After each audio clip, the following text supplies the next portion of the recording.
Ispred nas stoji nova generacija Ripa mini bagera. Strojevi su dizajnirani za snagu, preciznost, pouzdanost u stvarnim radnim uvjetima.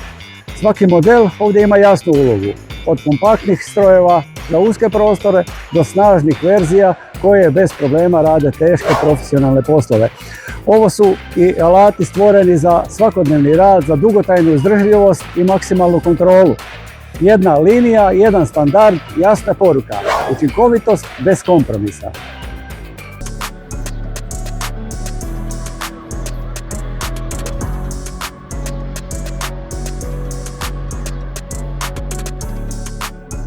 Ovo je Ripa bager nove generacije R15, tonu i pol težak, sa dosta dodatne opreme. To stoje nova generacija strojeva sa trostrukom uljnom pumpom i sa puno drugih dodataka. Ovo je sa nadstrešnicom koja se lako skida da se može ući u niski prostor, dok ovaj ima zatvorenu kabinu. Evo da vidimo malo šta ima bager R15 od tonu i pol. To je bager sa nadstrešnicom koja se vrlo lako skida ako ima potrebe za ući u neki niski prostor. Ima brzu hidrauličnu spojku za izmjenu korpi. Čitav niz dodatnih priključaka za dodatne alate, griper kanđe za prenašanje tereta ili palac kako to neko zove, nekoliko korpi, 20 korpa 60, korpa 80, riper šiljak za čupanje korijenja, kamenja, lomljenja, pick hammer, širenje gusjenica, širenje ralice. Sva crijeva idu kroz granu stroja, tako da su zaštićena, ne mogu se uništiti. Isto tako imaju zaštite na svim cilindrima, da se ne bi negdje oštetili. Unutar kabine su komande za griper kanđe, za hod napred-nazad, ručno ili nožno, za zakretanje grane, znači grana se zakreće lijevo ili desno. Ovdje je jaki prihvat grane, robustan koji dozvoljava najteže radove i razbacivanje materijala lijevo-desno, bez bojazni da će se ovdje nešto rasklimati, znači jako čvrsto, robustno napravljeno. Ovdje za dvije brzine hoda, za dizanje, spuštanje ralica, širenje gusjenica, za izmjenu korpi, prekidač sa kojim se otpušta korpa da bi se uzela druga. Vidimo Kubota motor 3 cilindra, ima i glavnu sklopku za isključiti kad se stroj ne koristi. Ima dodatno pojačanu zvučnu izolaciju svuda unutra.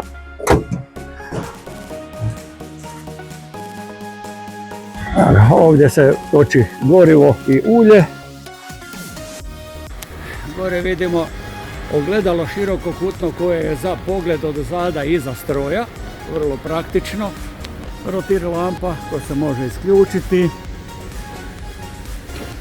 Ima dodatne reflektore, 3 jaka LED reflektora da se može raditi po noći ako ima potrebe.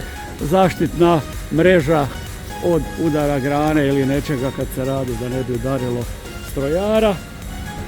I evo dodatnih alata, još jednom šta sve ima.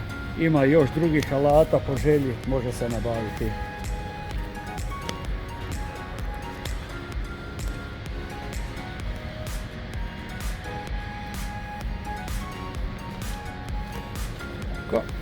A ovdje je znači sve je isto. Na ovome sa R15 sa kabinom i jedan i drugi znači mogu imati i nagibnu hidrauličnu planirku i sve ove alate i pick hamere i ovo što sam malo prije pokazao. Isto ima priključke za razne druge alate. Razlika je samo što ovdje ima zatvorenu kabinu, ogledala, isto reflektore, brisač, prozor na otvaranje, na podizanje, bočni se isto otvara. Ovdje se toči gorivo, isto tako motor, Kubota, 3 cilindra, To su najbolji motori za radne mašine. Tu ćemo vidjeti, ima i zgodna zavjesica za sunce.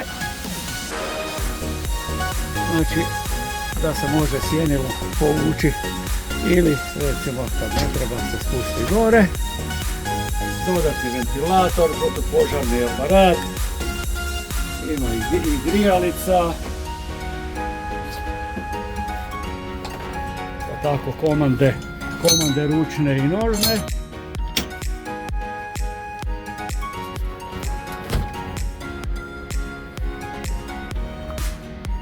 I tu su prekidači za rasvjetu, za brzi spori hod, za širenje gusjenica, za otpuštanje korpu, znači za brzu izmjenu korpi da se ne mora izlaziti iz stroja van.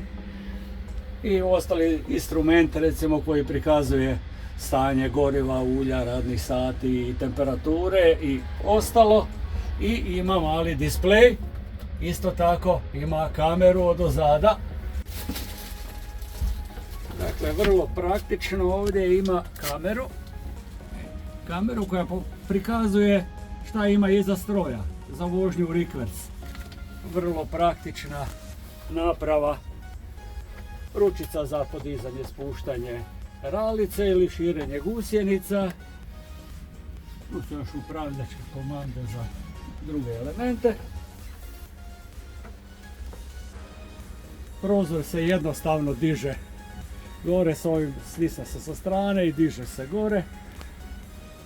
Ima i dodatno svjetlo u kabini.